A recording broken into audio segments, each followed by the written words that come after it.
What's going on YouTube? EMpress48 here, and before we get this episode started, I just want to let y'all know a couple of things.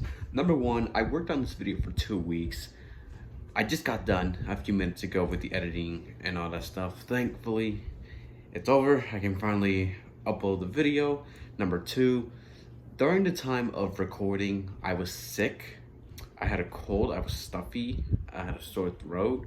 So if I sounded any different comparing to the post-production audio, and I forgot to add some stuff, yeah, you'll hear a difference. I was sick while recording, so yeah, I just want to let y'all know.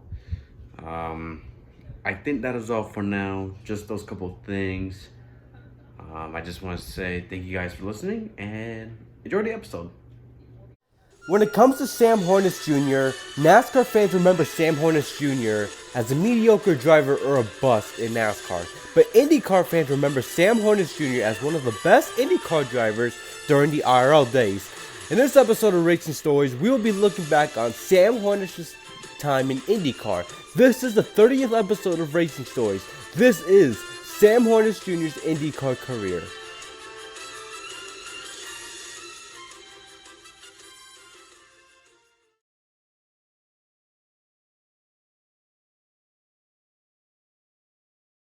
Samuel John Hornish Jr. was born on July 2nd, 1979 from Defiance, Ohio. At the age of 11, Sam Hornish Jr. competed at the Road Karting Association. In 1994, he was third in the WKA Manufacturers Cup Restricted Junior class and was first in the WKA Manufacturers Cup US 820 Junior class. Just to let you guys know, WKA stands for the World Karting Association. In 1995, he was second twice for the WKA Manufacturers Cup Spec 100 Light class and the WKA Gold Cup Super Stock class, and finished third in the WKA Gold Club Stock Light. In 1996, he was second again for the WKA Manufacturers Cup Yamaha Light class. While Hornish was in the Yamaha Light class, he also competed in the USF 2000 series, the USF 2004-2000 National Championship Series for 6 races in the Van Diamond RF94 car for Hornish Racing. I could not find any information which family member owned Hornish Racing. Between 1997 and 1998, he would only get 2 podiums, and both podiums would be in 98. In 1999, Sam Hornish Jr. competed in the Toyota Atlantic Championship Series for Shank Racing. Yes, the Michael Shank was the owner of Hornish's car in 99, and would only win 1 race at Chicago Motor Speedway and finish 7th in points. After 1999, Sam Hornish Jr. made the move to IndyCar for PDM Racing.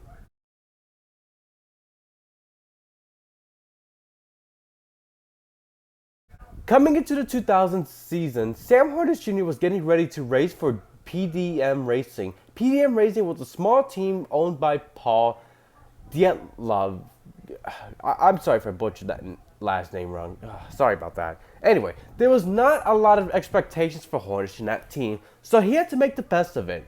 Hornish did 8 of the 9 races in the 2000 season. The team did not race at Atlanta. Sam's best finish was a 3rd at Las Vegas, which would be his only podium of the season, and a 9th at Kentucky. So he had 1 podium, 1 top 5, 2 top 10s. Unfortunately, he would crash out at Phoenix and Indianapolis. He would have battery issues at Texas, handling issues at Pikes Peak, and engine issues at the 2nd Texas race. Hornish would finish only 3 races in his rookie season. One of them was Disney, where he finished 20th at. His average finish was a 70.4 and would finish 21st in points. Thankfully, that would be the lowest points finish Sam would be at. After 2000, Sam Hornish Jr. joined Panther Racing. A dynasty begins.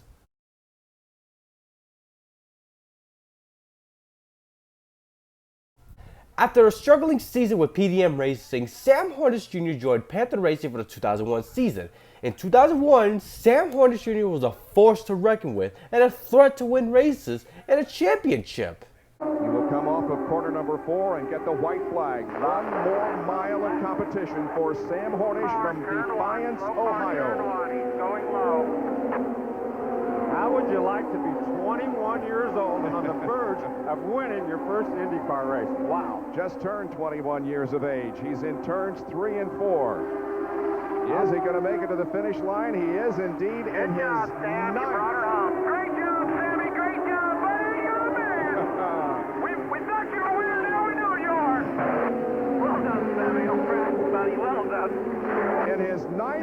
start. Sam Hornish wins his first Indy Racing League event. He is the 20th different driver to come home to victory lane in 44 IRL races. Less than a lap to go now. She's hung up, Sam. She's hung up. You're going to be all right. You got about a 2-second lead now. Sam Hornish Jr. Bring it on home. You got plenty of time. is going to do it. Comparison to Rick Mears, but you're the Sam Hornish, baby. Unbelievable. Sam Hornish wins again his second race. Awesome job, victory Sammy. in I'm so proud of you, boy. That was awesome. Pit road to the start-finish line and turn left into victory lane. You'll see guys standing there directing you. He's the first back-to-back winner since Greg Ray at Dover and Pikes Peak in 1999. This is an historic day for the Indy Racing League. Jacques Lazier is about to win his first Indy Racing League event, and Sam Hornish is about to win the title and become the youngest champion ever in Major League Open Wheel Racing. Here's the checkered flag, and Jacques Lazier wins at Chicagoland, and Sam Hornish Jr. is the champion for 2001. The man, you are number one. Youngest champion in IRL history, right, Bob? That is correct. Youngest champion in open wheel history, too, correct? Well, this team certainly has deserved this. They've worked very hard. They wanted to do this here because they have been really under a lot of pressure for the whole season. I mean, you go out and win the first two races, you put the pressure on yourself. Or they want you to start, finish in the pit. Coming down for the white flag. One more lap to go. And it's going to be Scott Sharp that leads the next to last lap. Who will it be when they come around again? Sharp, Hornish, Buell at Texas for the win. They go through 1 and 2 in the same order. Hornish has got to make a move here soon, and he's got to do it to the top side of the racetrack. Will he have the momentum to do it? He goes to the high side, but Scott Sharp maintains the slight advantage as they come off the fourth corner at the line. Oh, Scott has got him! Oh my gosh, what a finish! Unbelievable! Oh my goodness! You showed them you're the champion. Oh! Way to dig, way to dig. Oh, that was unbelievable. Stop and turn right. Say something, Larry. He did. How can you say? What do you say? I mean, this guy hasn't been able to pull a pass off on the outside all race long. Doesn't even try to go out there. Looks under the bottom side, and all of a sudden, on the last corner, he just pulls out there. And look at this. That is how nearly perfect this championship season was in his sophomore year. He was so consistent in 2001. He had the point lead for every single race of 01. He finished in the top 5 and top 10s in almost every race. His worst finish was a 14th in the 2001 Indianapolis 500. His average finish was an outstanding 3.4. Now it was on to 2002. Coming into 2002, Sam Hornish Jr. was expected to go back-to-back after having a nearly perfect 2001 championship season. The field knows that Hornish and Panther Racing are a threat coming into each race weekend. Hornish's championship defense started off with a win at Homestead, a third at Phoenix, and another win at Fontana. So Hornish was off to an amazing start to the 2002 season. Unfortunately, Hornish would have a bad race at Nazareth. On lap 38, Sam Hornish Jr. would get into a crash with Buddy Lazier in turn 3. Lazier was out of the race. Hornish would keep going, but he would finish in 17th place, 49 laps down. Thankfully, Hornish would still hold on to a point lead, 5 points ahead of Gilles de Ferran after Nazareth. The next race was the 2002 Indianapolis 500. Stan would start in 7th place. Unfortunately, on lap 78, Sam Hornish Jr. would brush the wall, which would damage his suspension. He did get some damage, but he would have to settle in for 25th. Adding insult to injury, he would not only lose the point lead, but he would be 3rd in points. This was his first time not leading a points race since the entire 2000 season. Unfortunately, the bad luck continued at Texas. We'll be back next week. Oh! Hornish in trouble. He got passed. And he catches the wall. You guys, contacted. We were on the onboard, and look there is Cheever. It looked like Hornish got stabbed from the rear, but that's only a conclusion, Scott, from what we saw on board. Well, we'll have to see a replay, Paul, but just a few laps before, I did notice Cheever starting to take a peek on the inside and have a look there, and it certainly looked the way that his car went around with Hornish climbing out of his car right now. You can start to see the fire from the oil just here in the back section. I certainly think that maybe he got tagged. Yeah, that fire course is no danger to Sam Hornish Jr., but the fact that he is out again is going to have a disastrous effect on his championship ideas. Well, from the previous year where they had a complete perfect record of finishing races, they're having problems now looking at points. Here you see Cheever getting up underneath him. He's clearly underneath him, and all of a sudden, it just looked like the two of them got together. The right front of Eddie Cheever's car collecting the left rear of Hornish's car, and off they went to the wall. After Texas, Sam Hornish Jr. was still in third, 56 points back behind Helio Castroneves. After the first Texas race, he had no more bad luck. For the next 6 races, Sam Hornish Jr. would get a third at Pikes Peak, a win at Richmond, a second at Kansas, a third at Nashville, a 7th at Michigan, a 2nd at Kentucky, but he finally got the point lead back. Hornish would finish 5th at Gateway, but he would fall back to 3rd in points after Penske's Gil DeFerrin and Helio Castroneves finished 1-2. After Gateway, Sam Hornish Jr. would be 8 points behind the 2 Penske cars.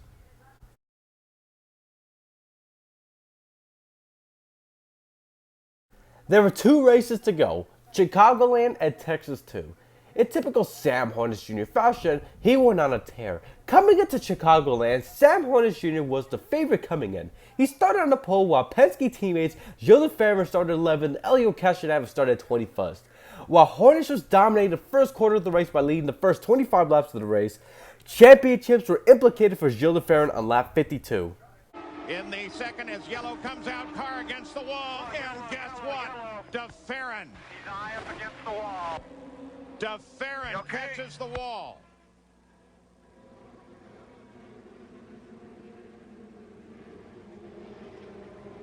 Team was waiting for a response, Paul. Engine still driving that wheel. Yep. That means he was not, in my estimations, turning off the ignition. This is a pretty critical position until that engine winds down. DeFerrin has it shut off. He hasn't shut it down. You can see the wheel turning right there. His throttle is stuck. Throttle probably is stuck open. He needs to be able to actually turn the ignition off to cut the engine to shut the power off. As we ride along here, maybe we'll get an understanding of what happened. See, they're all entering into turn 1 right now. Oh, got some dirty air right there behind Renna. Lost the front of the car, and up to the wall he went. He may have actually touched a small amount, but looked like possibly Renna maybe got off the gas because he certainly moved up there very quickly underneath him. So Gil DeFerrin with a hard hit against the wall. As you can see, the engine still driving the left rear there as the car runs along the wall, and it finally rolls to a stop, but the power continues to the left rear. After the crash, Gil DeFerrin would be 3rd in points, 38 points back. Unfortunately, Gil's championship hopes were out of the window due to injuries he suffered from his crash at Chicagoland. Max Papis would replace Gil DeFerrin to the end of the season at Texas. His teammate Helio kept his car clean, leading 8 laps. He finished 4th. As for Sam Hornish Jr., well, another memorable and historical finish took place between him and Little Al. 2 by 2, the front 4. The field all tightly bunched together. Heading into turn 3. Oh, on the final lap. Now Buddy Lazier comes up to take a look to the inside. And Unser Jr. and Hornish go to the line side by side. Unofficially, it's Hornish who takes the win. Oh, boy, it was amazingly close.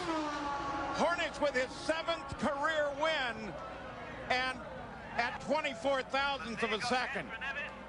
Sam Hornish Jr. would beat Al Unser Jr. by 0.0024 seconds.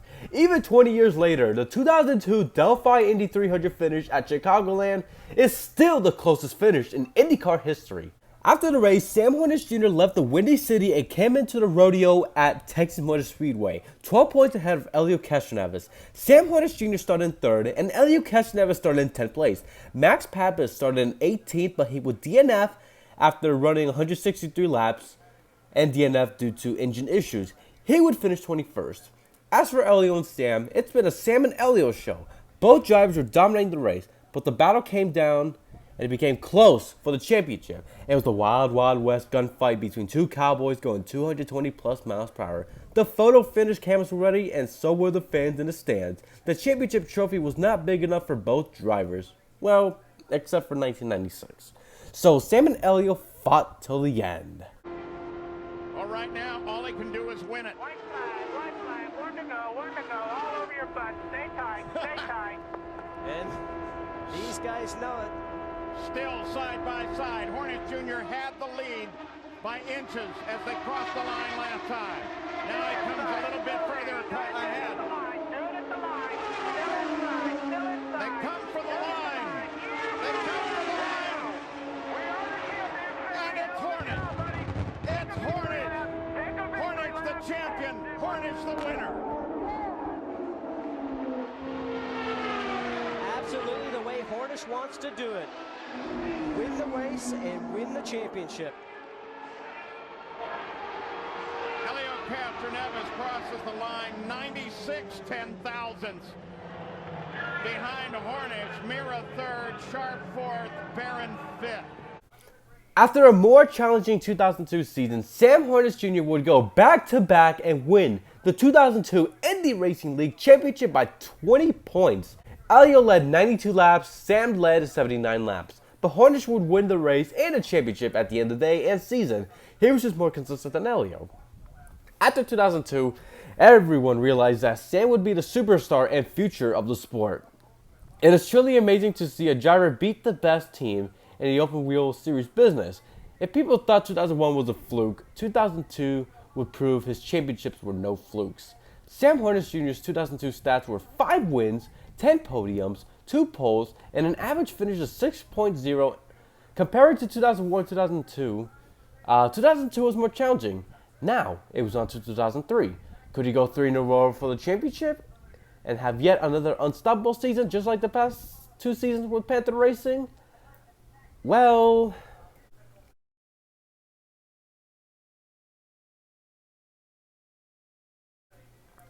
Coming into 2003, everybody expected a Sam Hornish-like season, just like his first 2 seasons with Panther Racing. What is weird is that it wasn't like that. The season did not start out that way. He did start in 3rd, but he did finish 10th at Homestead. What is strange is that he did not lead any laps. Well, that's odd. Maybe he will do better at the next race at Phoenix. Nope, he would crash out of the race on lap 32 alongside with AJ Foyt IV in turn 4. Sam Hornish Jr. will start 17th and finish 21st at Phoenix. Hornish would be 16th in points. Luckily for him, that was the lowest he got into standings in 2003. Hornish finished 6th at Motegi after starting in 13th. Coming into the 2003 Indianapolis 500, Sam Hornish Jr. was looking for his first Indy 500 win in a season turnaround. Hornish started 15th. Despite not leading any laps, he did keep his nose clean. Unfortunately, Sam Hornish Jr. had engine issues. He would finish 15th place after competing 195 laps. For the next 3 races, Hornish would finish 10th at Texas, 5th at Pikes Peak, and 4th at Richmond. Unfortunately, Hornish would have electrical issues at Kansas and finish at 17th. Want to know a weird and shocking fact about his 2003 season during the first 8 races? He has not led any laps throughout the entire season. That is shocking from a 2-time Indy Racing League champion, especially when a driver like Sam Hornish Jr. was on a championship winning streak. To see Sam Hornish Jr. have a championship hangover just like that was just weird. Luckily for Sam I.M., he led some laps at Nashville. Hornish will lead 4 laps but would finish 11th. After Nashville, things would go back to normal for Hornish. For the next 6 races, Sam Hornish Jr. would go back to having great results. In Michigan, Hornish would dominate the race by leading 126 laps. Coming into the closing laps, he was in the battle for the win against Alex Barron. Coming down to get the white flag this time, white flag. The guy that's got a shot at it right now is Barron, and he knows it, but he's searching. He doesn't know what to do.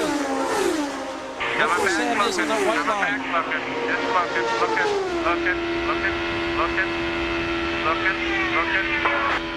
Sam Hornish, brand new Chevrolet Gen 4 engine being chased by Toyotas.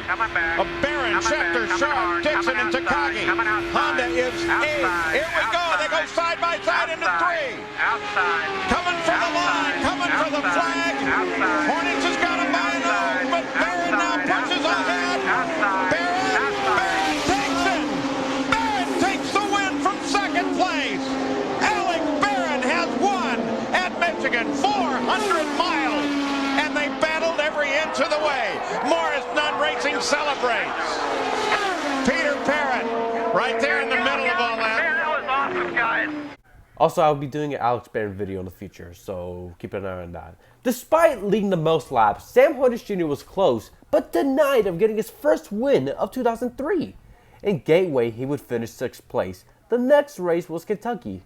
Hornish started on the pole, dominated the race by leading 181 laps. Guess what finally happened? Did we blister any other tires? Because I think we got her blistered right here. Now that's interesting to hear from Hornish, because last year some blistering went on with some tires here. He knows he's got 1 lap left, and he's certainly not going to take his foot off. Half a lap to go. Half a lap to go. Dixon still in pursuit. Giant crowd here on their feet watching as Sam Hornish Good Jr. job, Sam. Thanks for the fast race. I'm off and the takes the midfield. win. His first of the season. Another different winner here.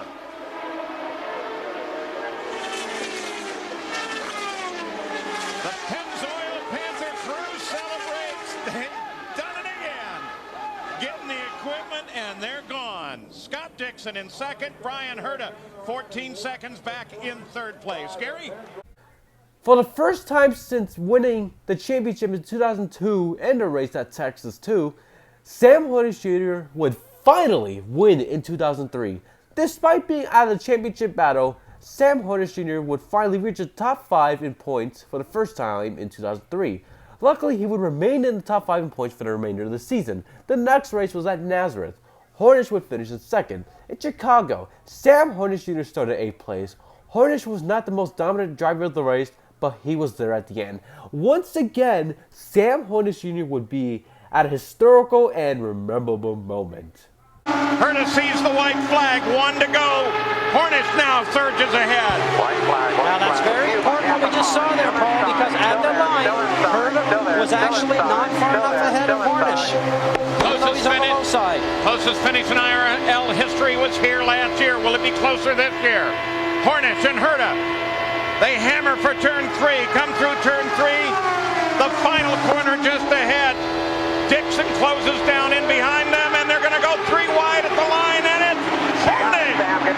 Hornish takes it at the line. Dixon gets 2nd, and Herta drops to 3rd. Well done, Sammy. I don't know what to say, buddy. Oh, look at that. Look at that. Look at Dixon. His wheels are actually on the low side on the white line. What amazing driving. And Michael Andretti looking at saying, what happened? I can't believe we didn't have a crash. That was some incredible driving by all of them. Sam Hornish Jr. would win in a 3-wide photo finish between Scott Dixon and Brian Herta by 0.0099 tenths of a second. It is the 8th closest finish in IndyCar history as of the making of this video. Sam Hornish Jr. would win his 3rd and final race of the 2003 season at Fontana after starting in 10th and leading 30 laps. Hornish would be 4th in points. At the final race of the season at Texas, Sam Hornish Jr. would start in 12th place, led 30 laps. He was effective, but he had issues and would DNF. He finished in 17th. Sam Hornish's 2003 season was not a bad season, but it was honestly more of a hangover season from his past 2 championship seasons. Despite not having a season like 2001 and 2002, this season was still somewhat solid. His 2003 stats are 3 wins, 5 podiums, 1 pole, 4 DNFs, and an average finish of 8.1, and he would finish 5th in points. After the 2003 season, Sam Hornish Jr. would not return to Panther Racing and would join a team that Hornish had to fight against for championship the previous year, Marlboro Team Penske. After the Kentucky win, Sam announced that the news to Panther Racing. Despite a hangover in 2003 season, his Panther days were honestly legendary if you ask me. The Hornish era of Panther Racing was the best for Panther Racing. Hornish was the best driver in Panther Racing with 11 wins and 2 championships. Now, it was time for Sam Hornish Jr. to join the captain.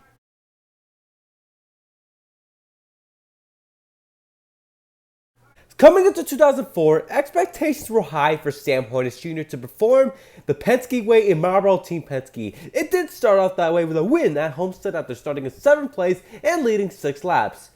Unfortunately, his good start to the season did not last.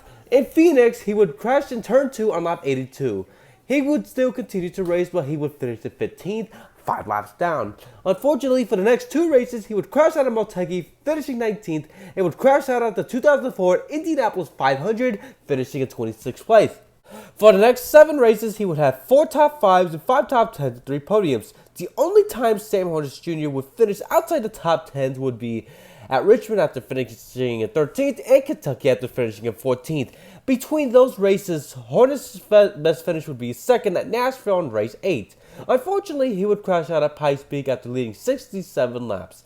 For the remainder of 4 races, Sam Hornish Jr. would finish in 11th at Nazareth, 6th place at Chicagoland, a 4th at Fontana, and would finish 17th at Texas after having electrical issues. A very unfortunate way to end a struggling season.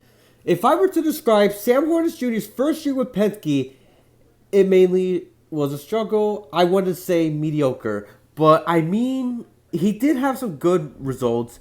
It is his first year with Penske, so I'd cut a little bit of slack because a talented driver like Hornish would always bounce back. His 2004 season stats are 1 win, 3 podiums, 0 poles, and an average finish of 10.3 and would finish 7th points. His average finish and his points rankings in 2004 would be the worst place in his Penske days, thankfully.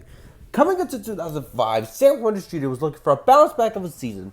He started off with a strong run, with a 2nd place finish at Homestead and a win at Phoenix, a strong way to start the season. After Homestead, he would be the points leader, but that would be the only time that Hornish would be the point leader in 2005. In St. Petersburg, Sam Hornish Jr. would get into an accident with Thomas Enge in turn 4 on lap 86. Sam would finish in 15th. Hey, what's up guys? Post-production Ian Press 48 here, and I forgot to mention his Motegi race. He started on the pole, he led 14 laps and finished 7th.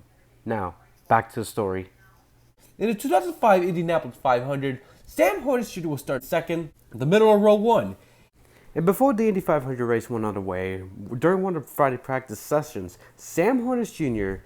went through one of the wildest crashes of his IndyCar career. Paul Dana crashed in turn 2 and there was debris scattering everywhere at the backstretch. And Sam Hornish Jr. unfortunately hit one of the debris, went airborne, landed upside down on its roof. Thankfully, he climbed out of the car okay. And I just gotta say, that is just a crazy ride, crazy crash that not a lot of people talk about. So, yeah, another thing I forgot to mention in this video. Sorry about that, folks. He actually dominated the race by leading 77 laps. It looked like he had a chance to win the 2005 edition of the greatest spectacle in racing, but on lap 147, Sam Hornish Jr. would crash on the outside wall in turns 1 and 2. His chances of winning the big race were over and would have to try again the next year. Sam would finish in 23rd place.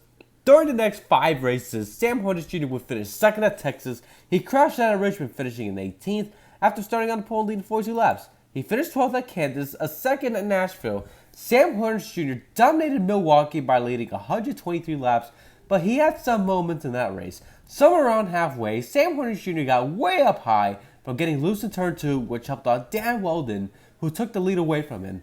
On lap 187, Sam Hornish Jr. slid up high in the middle of turns 1 and 2 and takes out his teammate Elio Castroneves while fighting for 2nd place. That is a no-no if you are a Penske driver. They can race hard, but do not wreck each other.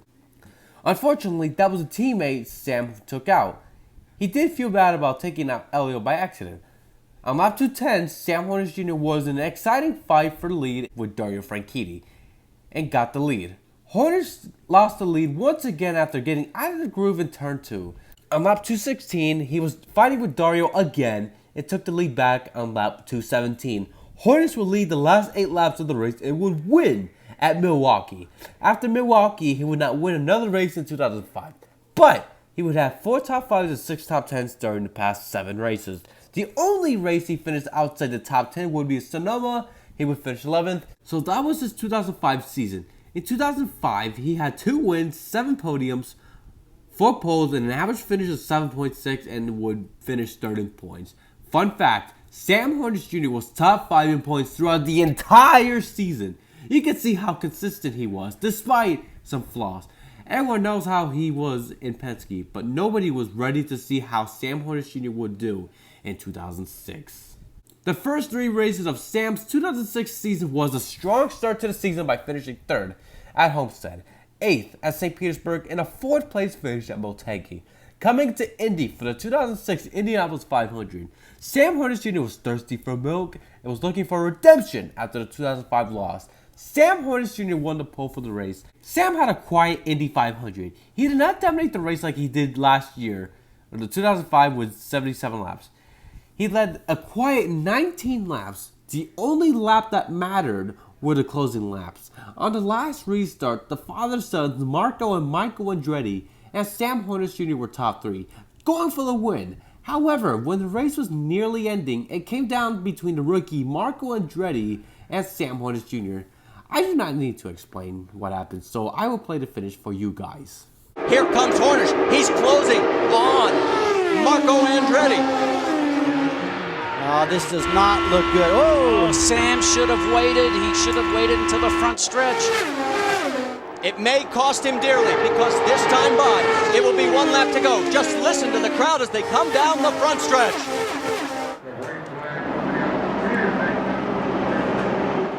White flag. I believe Marco can do this. I really think he's got it. He's got to hold the line, low lane, Marty Scott. This kid, I believe, is going to win this race. The most exciting Daytona 5. I'm sorry, the most exciting Indy 500 ever.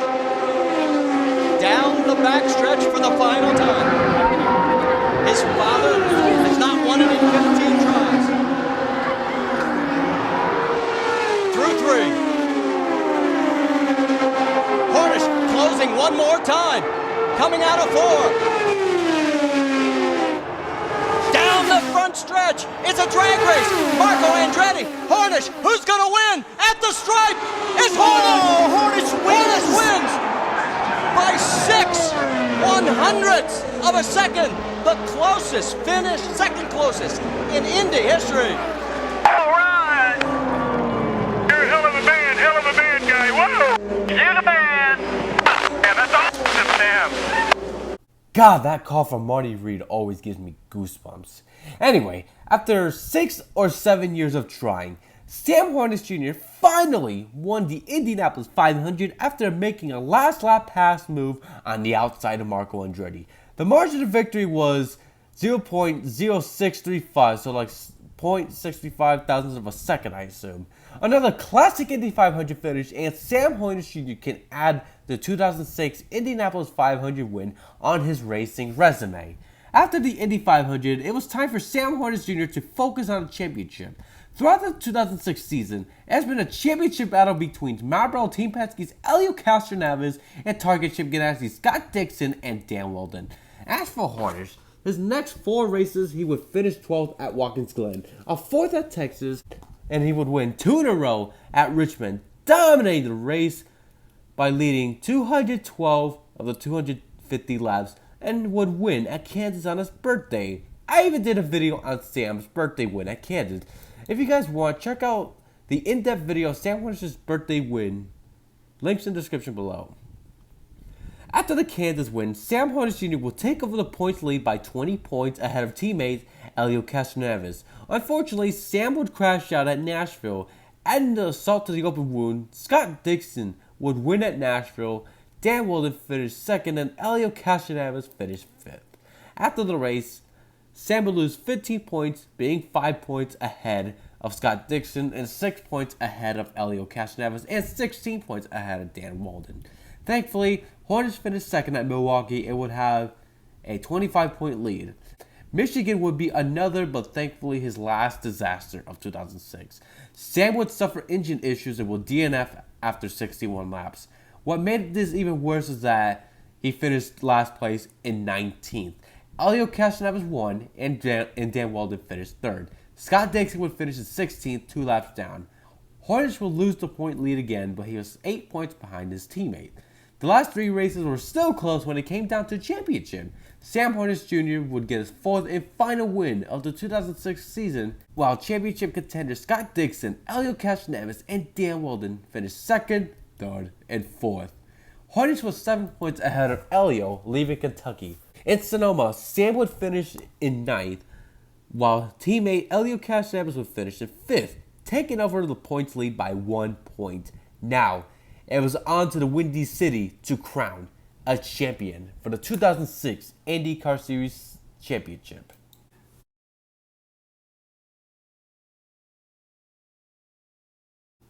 Race 14, Chicagoland Speedway. The 2006 IndyCar Series season finale is here. 4 drivers, 2 teams, 1 champion. The championship battle was here. Throughout most of the race, Scott Dixon, Dan Wheldon, and Sam Hornish Jr., also AJ Foyt the fourth, but he was not part of the championship discussion, led laps. Wheldon led the most laps by leading 166 of the 200 laps. Dixon led 3 laps, and Hornish led 8 laps. Literally, the race came down between those 4 drivers. I mean that literally. They were the only cars on the lead lap. It was on. Well, they finish right there, and in the order they're running right now, it would be a tie at the top for the championship, but based on his 4 wins this season versus the 2 now for Wheldon as the white flag comes out, the title would go to Penske and Sam Hornish. Dixon's not going to give up. Dixon's still going to try on this last lap to get this top spot away from his teammate. It looks like the fast part of the racetrack has moved up, and Dixon just can't get enough of a run out there. And Wheldon wants to win bad enough that he's using up a whole lot of racetrack. There it is. So Hornish takes the championship. Well, Roger Penske is a very happy guy right now as he and Chip is sitting there saying, you know, we won the race and we were so close, but we just couldn't win that championship. Boy, you know, it's pretty amazing when you look at his face and he's not streaming with happiness because he knows even though they won the battle, they didn't win the war.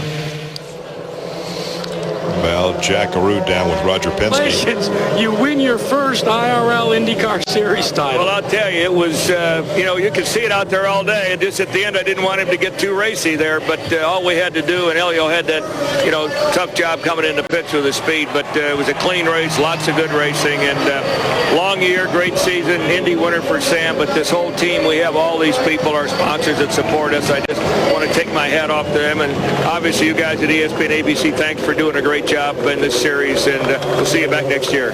What does this title mean to Roger Penske and all of his Penske organization?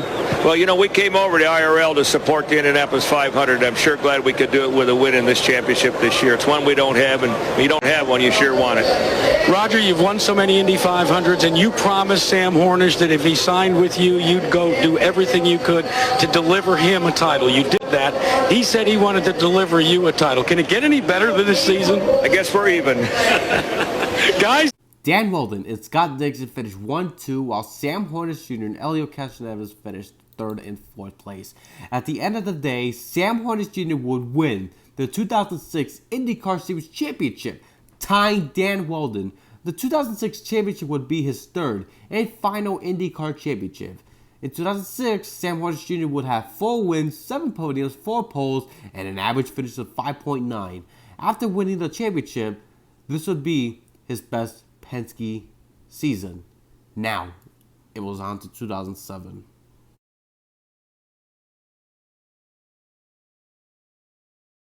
Throughout the 2007 season, there were talks about Sam Hornish Jr. making a move to the stock car world in NASCAR at the end of the season. Throughout 2006 and 2007, he did some NASCAR races and even attempted to do some NASCAR races for Penske for the Busch Series and next soon-to-be Sprint Cup Series. As for his 2007 season in the sport, Sam Hornish Jr.'s season was another hangover season after winning the championship the previous year. During the first 6 races of the season, he finished 3rd at Homestead and 7th at St. Petersburg. Strangely, he led no laps. He did lead 3 laps at Motegi and finished 5th place. He finished 6th at Kansas and finished 4th at the 2007 rain-shortened Indianapolis 500, and a 9th at Milwaukee, and he was 6th in points. That would be the only time that Sam would be outside the top 5 in points. At Texas, Sam started in 5th place. He dominated the race by leading 159 of 228 laps and would win at Texas. His Texas win would be his 19th and final career win in the sport. The next race at the newly built Iowa Speedway, Sam Hornish Jr. was involved in a big wreck restart on lap 100. And you saw it on side-by-side. We have had a multiple car crash as we just returned to green flag racing. As coming across the start-finish line, 4 cars tried to go where 4 wouldn't fit. That's the law of averages, isn't it, Marty? I mean, a lot of laps left here in this race so far. We're just around 100 lap mark right now, 250 laps to go here. We talked about it'll be becoming a different race lap 200. I'm just not sure there's going to be many of these folks get that far. As you said, 4 of them going into a place where maybe 3 might have fit. It just wasn't going to work. Well, Danica Patrick, Sam Hornish involved in this. Kosuke Matsuura, he's been involved as well. Let's take another look. Here they are going back to green, and look about 3 cars back. See just a lot of people trying to maneuver for that low line that is everybody's sort of fighting for, and on a start or restart is usually a situation where you're trying to pass some cars. Remember, we talked about what to watch for here. Passing is difficult at this particular track. Right along now, just watch. You see in the top side, what ends up happening is Danica Patrick is getting squeezed down on the low side, ends up rubbing wheels and touching. And here we go on the restart. Already cars on the right-hand side. And both the Vision cars itself are trying to get past her, and she ends up just being in the middle with nowhere to go. Dario Franchitti's on the high side. He tries to make it 4 abreast right there. Maybe a little bit too much movement by Danica try to find her way, but when you got cars coming on both sides, you really have no choice. You're just trying to find a free groove, really, to be able to drive through the traffic going through there on the front. After the accident, he finished in 14th. Throughout the next 9 races, Sam Hornish Jr. would have 4 top 5s and 5 top 10s. Sam would also get 2 more podiums for those 9 races. He would also have 2 more DNFs of his career. He suffered handling issues at Michigan after getting involved in Dario's airborne accident. He finished 9th. He would crash out of Kentucky alongside with Dan Walden. He finished 18th, last place. Throughout the last 9 races of 2007 in his career, he only led 9 laps. 1 lap at Michigan, and 90 laps at Chicagoland. Oh, I'm sorry, I meant 91 laps. I typed the script wrong sometimes. Sorry about that. Finishing 3rd in his last ever IndyCar career. Another interesting fact is that between race 7 at Texas and the season finale at Chicagoland, he was 5th the entire time in points. Sam Hornish's 2007 season was remembered for his issues between himself and Tony Kanaan after the 2007 Watkins Glen race. The 6 car of Sam Hornish Jr. and the 11 car of Tony Kanaan made pretty heavy contact, wheel to side pod to side pod. Both Kanaan and Hornish have big-time donuts on the side of their car. From on board, Marco Andretti, watch as Tony Kanaan cuts in front of Sam and clips him on the entry to pit lane after the race was over.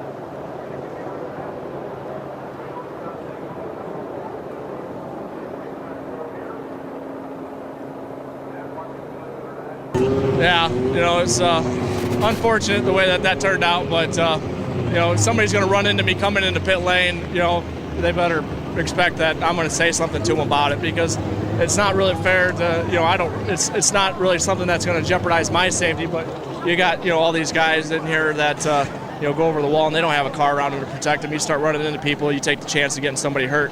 And, unfortunately, for me, I guess, my best, road course finish, and, we got to have this happen, but, I just say that's poor sportsmanship.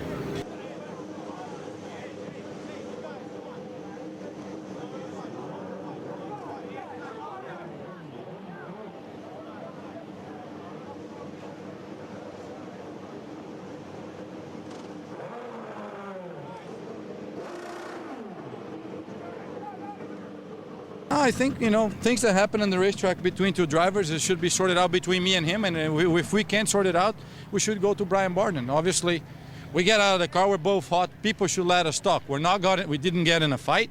Nobody was trying to punch anybody, and then we're just talking in a loud way, but we're talking. And I think that happens all the time. And his dad got in the way and bumped me out of the way. And I think you can have your dad, try to defend yourself after you pass 18. You don't need that to get in your fights. I think we're grown people. We're 2 champions. Why we need to get involved in that? I was nothing to do with it. I just saw somebody go in the ground. I thought, this is not cool. This is not the way that, I don't know, certainly our team raced, because last week I felt I made a stupid move on Sam when he was 2 laps down and I was leading the race, and I felt I chopped him off. So, Sam and I don't have the best relationship, but I texted him and said, hey man, I'm really sorry, that was a dumb move. I really appreciate you not sticking me in the fence, and and he texted back saying, no big deal, I didn't want to put you in the wall. Well, let's get a perspective from someone that's been involved in more than his share of fracases. AJ Foyt, you just watched what unfolded. What did you think? None of them took their helmets off. They wasn't going to get hurt. They were smart, right? I don't know, a stupid one. After the altercation, Tony Kanaan's team, Andretti Green Racing, and Sam Hornish Jr.'s team's Team Penske were fined $25,000 each for unsportsmanlike conduct, and both teams were also on probation until the end of the 2007 year. And after the Nashville race got postponed, both Sam Hornish Jr. and Tony Kanaan talked it out, apologized, kept it cool, and moved on from the altercation. And this is post-production Ian here once again. I do like to apologize for forgetting to add something else on the story. I'd like to apologize for that, but thankfully I added this. So yeah, once again, enjoy the remainder of the story. And just like that, his time in IndyCar was over. If I were to describe his 2007 season, it would be strange. Like, he had some good races and was top 5 throughout most of the season, but it was strange to see a hangover like that. But he still ended his IndyCar career well. In 2007, he would only have 1 win, 4 podiums, no poles, and an average finish of 7.7, and finished 5th in points.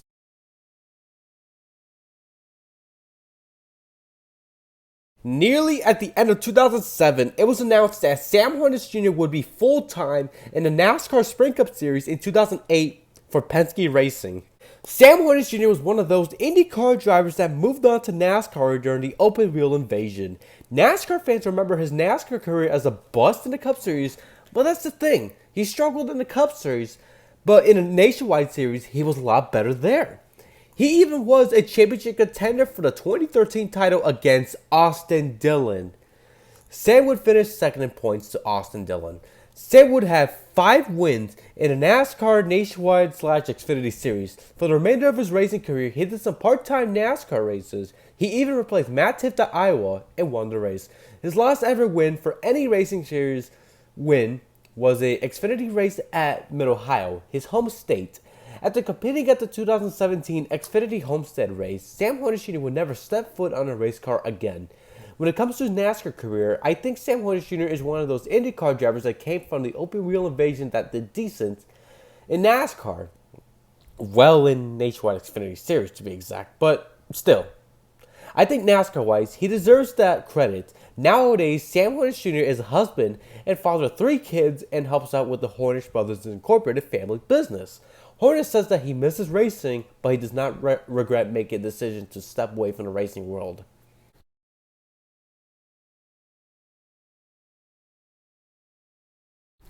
If you ask me, Sam Hornish Jr. is one of, if not the best IndyCar drivers of the Indy Racing League days. All he did was win races, win championships, and contend. Not only that, despite some struggles and hangover seasons, he was still the top of his game. He was just that damn good. Throughout his entire career, Sam Hornish Jr. won 19 races, 47 podiums, 10 poles, 3 championships, 1 Indy 500 win, and an average finish of 7.8. If I were to guess and assume about his move from IndyCar, where he was doing amazing, to NASCAR, I would assume that A, he wanted to challenge himself and race a heavy stock car, or B, he accomplished his goals as an IndyCar driver and had nothing else to achieve, so he went to NASCAR, or C, he left IndyCar because more road and street courses were being added. And I mentioned C because he was so strong on ovals, but he was not much of a contender on road courses. So he left to NASCAR to do ovals. Those are my guesses. I'm not really sure. I'm just guessing here. After Dario's career-ending crash at the second Houston race, there was a seat open for the number 10 Target Chip Ganassi ride for 2014. Sam had no plans for 2014 at that time after the 2013 nationwide race on Homestead. Chip offered Sam a ride, but Sam declined one of the best rides of the sport and continues to focus on NASCAR. I personally think that Sam Hornish Jr. deserves more credit and attention for success in the sport. I'm sure that people do talk about his IndyCar career, but I think he deserves more attention for his accomplishments during his time in Panther Racing and Marlboro Team Penske. Sam Hornish Jr. was a legend in the sport. He was a champion and an Indy 500 champion. IndyCar fans, longtime fans, or new fans deserve to know who Sam Hornish Jr. was as an IndyCar driver. So this concludes the 30th episode of Racing Stories. If there was anything I had missed or got wrong about Sam's IndyCar career, please feel free to tell me in the comments below. A lot of help would be appreciated. I want to say thank you guys so much for watching this episode of Racing Stories. Comment, like, and subscribe to join the E Nation Army and for more racing stories and other motorsports related content. I wanted to say thank you guys so much for all your wonderful support. The next episode will not be a driver's IndyCar career or an IndyCar episode. It will be a NASCAR episode. Just a quick Racing Stories update. Anyway, this is Impress48 signing off. Also subscribe to my original main channel in the description below. Thank you guys so much for supporting E Nation and joining the E Nation Army. Goodbye everybody.